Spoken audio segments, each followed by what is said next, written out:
1,000. There is a man named Cletus Ibeto. This man built a cement company that shocked the whole market. This man's cement, they very stronger and cheaper. When other people, they sell 1,000, Ibeto, they sell you for 600 naira. Because Ibeto believes, say, no matter how poor you dey, in as far you are a Nigerian citizen, you suppose fit afford to build your own personal house. But little did we know that this price that Ibeto, they drop down to make sure, say, every individual for Nigeria fit afford cement. We know that this thing, they step on some people's toes. Because suddenly, under Obasanjo administration, Ibeto company was shut down. They shut her down. Now their power, flex muscle to we the citizen. Now they go so. Now, una know the reason why they take down his classes. They say policy valuation. Hey, now know the policy valuation. Let me explain. Back then, Obasanjo brought a new rule called the backward integration policy. Meaning, from now on, if you want to sell cement in Nigeria, you must build your factory inside Nigeria. Looking at it, it's a very good idea. It's not a bad idea. Because we all need local production.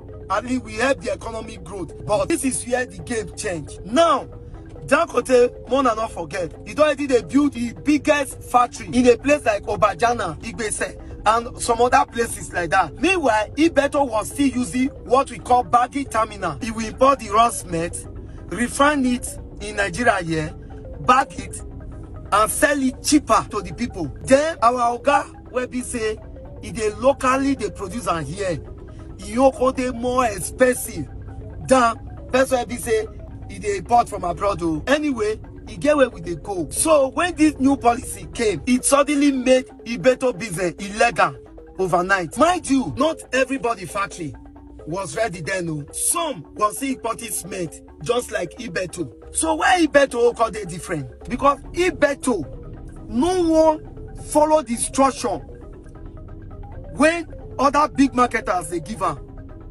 So from there, they show Ibeto say they are the high and mighty of this country. Now they hold this country for hand. Now people can begin to ask, was it really about policy or about power? Because the man where this policy favor the most, now Dangote. Now here's the truth. I wish Ibeto, as Dangote they sell 1,000, Ibeto take you to 1,005.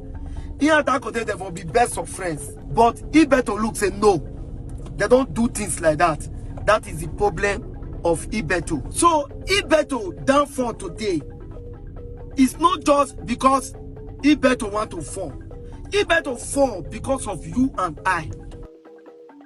I was worried about the situation of cement in Nigeria. And I woke up at 4 a.m.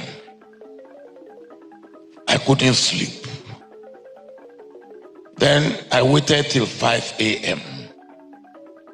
I phoned Aliko Dangote. Aliko was in Lagos, I was in Abuja. And I woke him up. I said, Aliko, what are you doing? He said, what should a gentleman be doing at 5 a.m.? He should be sleeping. I said, well, I have no apologies for waking you up. Can you see me at 7 a.m.? He said, Mr. President, it's bad enough that you wake me up at 5 a.m. But for me to see you at 7 a.m. when I'm in Lagos and you are in Abuja, and the first flight is 7 a.m., it is impossible. I said, what time can you see me? He said, 9 a.m. And he came at 9 a.m. When he came, simple question. I said, Aliko, why are you importing cement and not producing cement? And he said to me, do you want an honest answer? I said, if I call you here, I want an honest answer. That's why I've called you.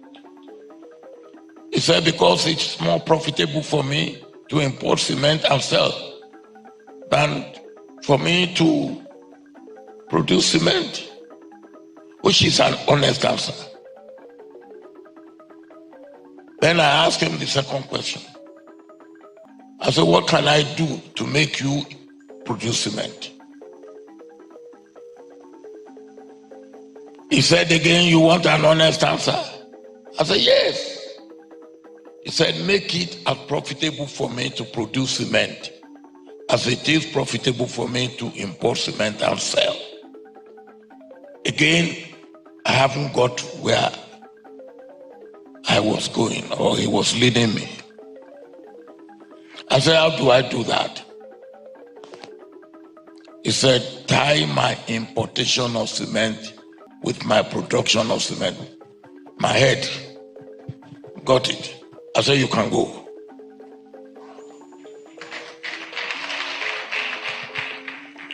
I called my Minister for Industry, who also came from the private sector. I said, look, I've had this discussion with Aliko. Come and go and work it out. So Aliko then planned to produce 5 million tons of cement a year. Since we started producing cement in 1956 up to 2003, we've never produced 5 million tons. So when Aliko made that, the people in the ministry said, he's telling a lie. He wants to, he's making it up. I said, all right, let's see how his lie will work. So I put 2 people in Aliko's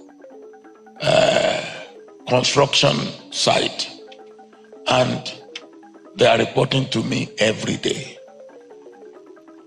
The day Aliko, the contractor, did not work, they will phone and tell me, and I will immediately phone Aliko. So one day Aliko came to me and said, Mr. President, I'm getting worried about you. I said, what have I done?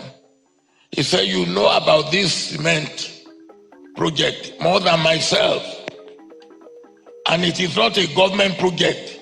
I'm getting worried about you. I say, hey, my brother Aliko, this is a Nigerian project. So anything Nigeria is a government project. Not only did Aliko succeed in the first 5 million, he succeeded in the second 5 million. He succeeded in the third 5 million. I started taking him out to other countries in Nigeria, in Africa. I took him to Tanzania. I took him to Senegal. That's how Aliko made it. Partnership between the private and the public. Partnership between leadership